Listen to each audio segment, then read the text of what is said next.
Hello patrons, and welcome back to stage 2 of build the Sopwith Camel. Okay, so when I finished off the first part, this is exactly where we'd left it. We'd started to assemble some of this jig, and we started to add the first couple of these fuselage pieces and bulkheads. Okay, so starting off, I've already started cutting out a few of these next little bulkheads, but I wanted to show you the final one. Like I say, I don't want to show you all the times cutting them out of these little sprues, because it's not difficult, but I also wanted to make sure that you kind of get a good idea exactly how to cut them out. So I've left this one. This is the part of the tail jig. This is this F10. So what I want to make sure you do is, when I did the first section, I just used a normal craft knife, and the bobby blade was slightly a little bit thicker. So I've just gone back onto the precision knife, and I put an absolutely brand new blade in. It's really important this, because like I say, this is an expensive kit. So the last thing you want to do is, obviously taking these out, is just foul it, just for the case of using a brand new blade. Well, like I say, along this sprue, you can see every now and again just leave a little tab that's connect this part in. So all you need to do is just take your blade and make sure you get it right on the tab, and you can hear it when you push it in. Hear that? Yeah, like I say, so on the first time around I wasn't quite doing that. So get the second tab. Then once you've heard that pop, you know it's cut out. So just keep looking along. So spin it to see when it moves out of the way. Yeah, just spin it to suit you. I'm saying I'm left-handed. It'll pop. It'll pop. Pop one more at the top.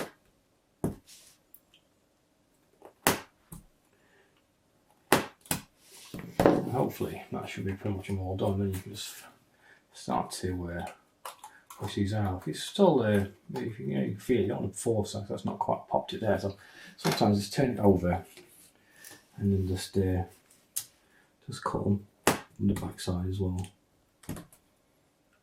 just in case it's not 100% gone all the way through.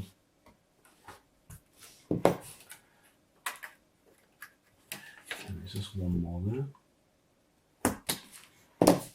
That should be 3. And that's how you want it. You want it to, it just drops out. Okay, so look at this. So I'm talking about this, obviously this laser burn last time. And in the pictures, it shows them all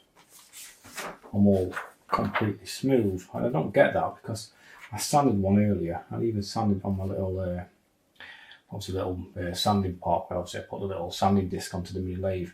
And even when I smoothed it out, all it started to do is just take away some of these little recesses. It just what it was doing, but it was still doing. You can tell there, look, it's still leaving that black mark. So, like I say, all I can think is a bit later on, is I end up having to put some capping over it, just to hide that. Obviously, the lamination of the plywood.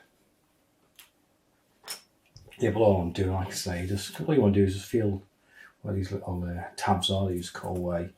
I'm just using a really fine sand grade. Sandpaper is about 300 grade, and just remove them little tab marks.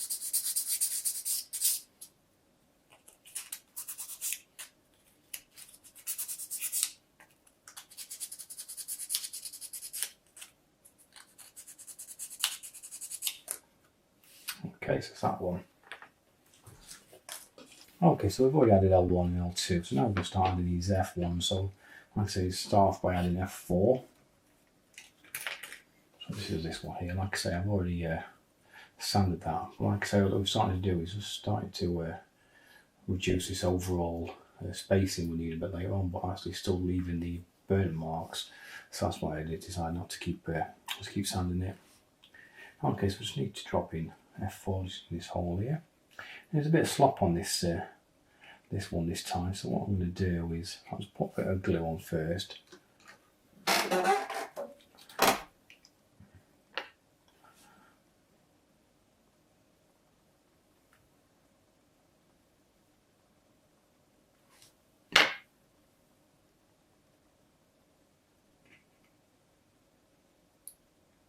going to pop that there. And what I'm going to do is just going to take a little scrap of this wood.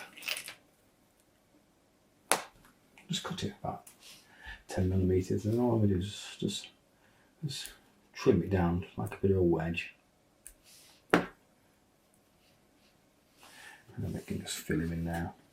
Get him in.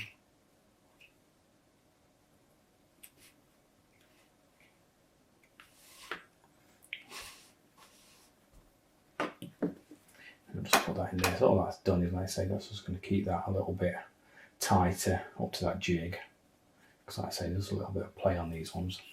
So now I'm going to move on to F6.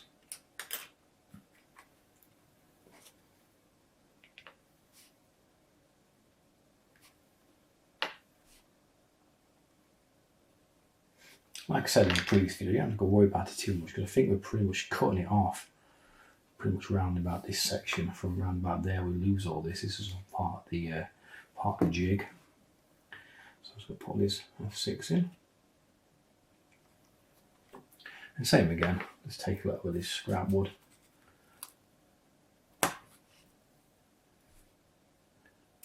Just trim it off so it's like a wedge.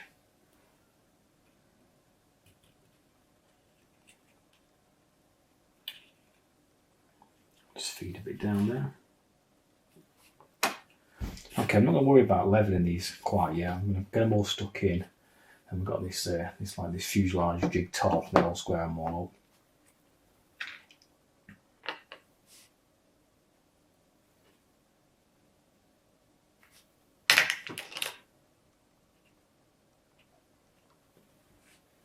Number 7. Number 8.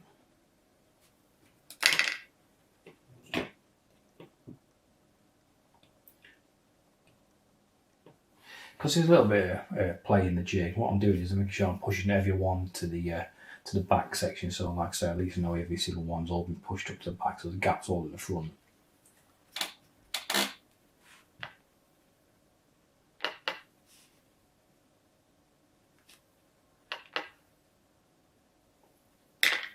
Number 9.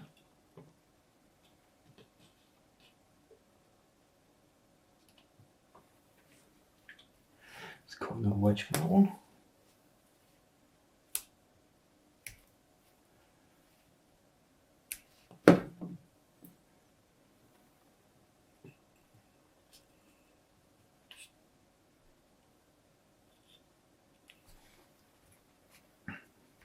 Okay, so now we're on to this F10. This is going to be a part that's obviously going to start making the tail. So this is going to kind of sit in this F10. I'll also fit in these 2 slots as well, this jig, so that should be okay for that one. What we're going to remember is all we need to do is apply a little bit of glue to the bottom of this F10, but no glue to these parts because this is just a jig. So we'll just glue them into there.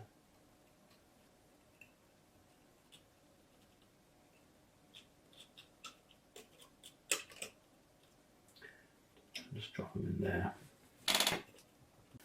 Okay, so that's that one. Then we've got this this F11. This is just another part of this tail jig.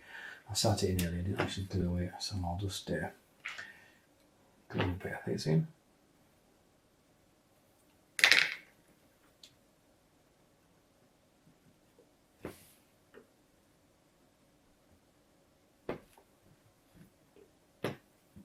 And just put a little bit of this wedge in.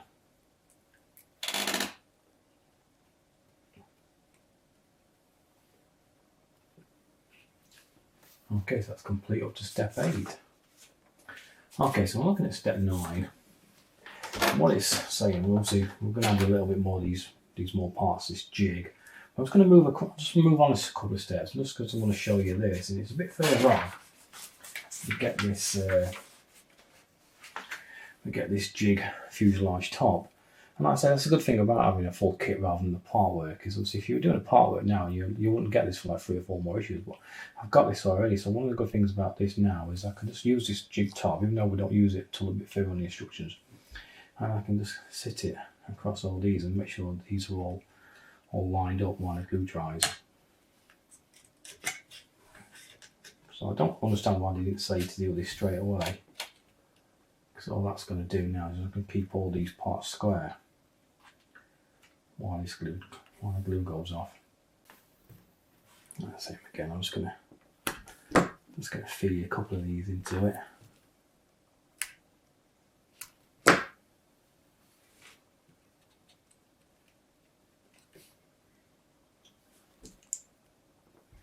This is actually decking for my battleship metal. I'm actually not going to use this decking that came with the kit. I'm going to buy some really nice teak. So I'm just going to slice these up.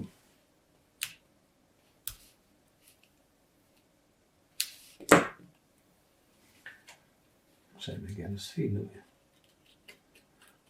a piece in. And all I'll say, that's all that's doing is just trapping it and just making them all stay exactly in the same position.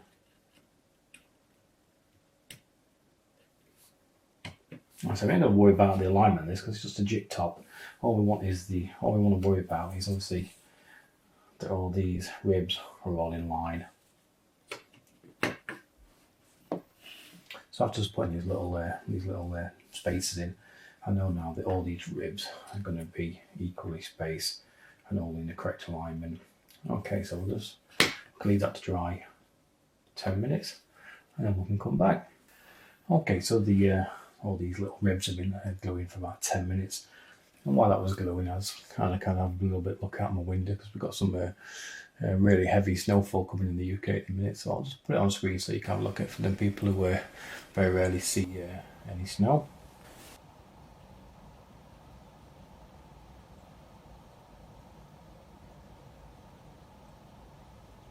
I'd also like to say a big welcome to my new patrons as well. A lot of people have joined just kind of watch this build. So like I said, I just want to say a big thank you from the bottom of my heart. Okay, so while this has been gluing, I noticed it's still, there's not as much as it was, but still a little bit of twist. And like I say, on this plane, a little bit of twist could mean a big difference, like obviously how your model sits when it's completely finished. So what I've done is I've got a little bit of MDF block. I just had it knocking around. I used it for some, I can't remember what I used it for. I used it for some construction build earlier in the year, and I was just gluing things to it. So I thought I was going to use this, and what I'm going to do is I'm just going to glue this jig. It's like I say, all this is just a jig that we cut. Once we kind of glued everything in place, we kind of cut it off. So it doesn't really have to be perfect. So what I'm going to do is I'm going to glue this to this piece of MDF. So what I'm going to do is just put a nice big generous helping of glue all the way down these little support struts we put on the first video.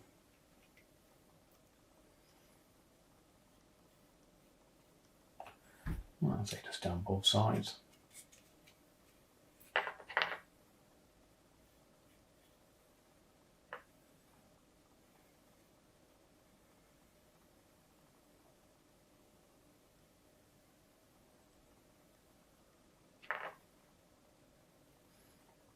Okay, so now I'm just going to turn him over. And kind of worked out quite a good size actually. And I say I've not cut it, I just kind of had it hanging about on the side. I was going to sit that there. I was going to take up these little jaw clamps.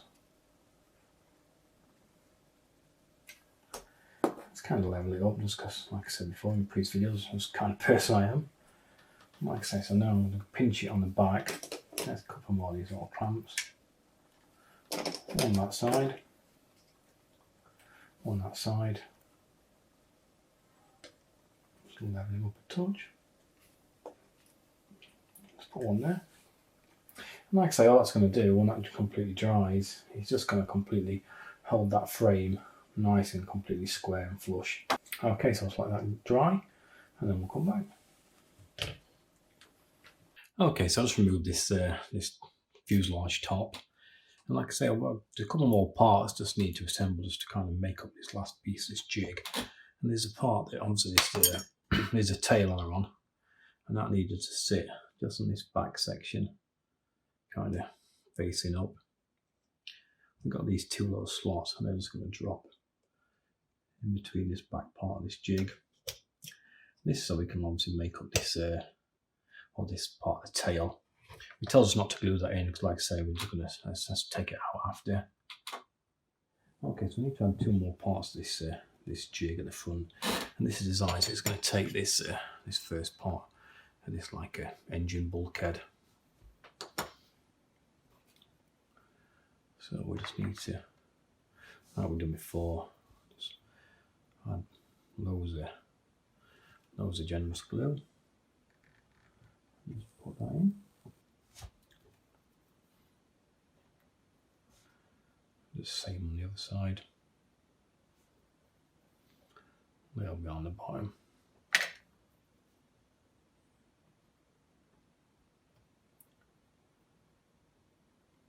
Just glue that in.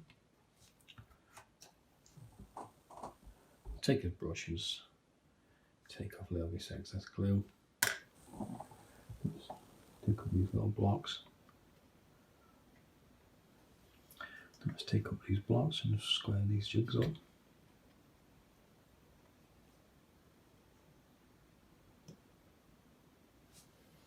And just put one there.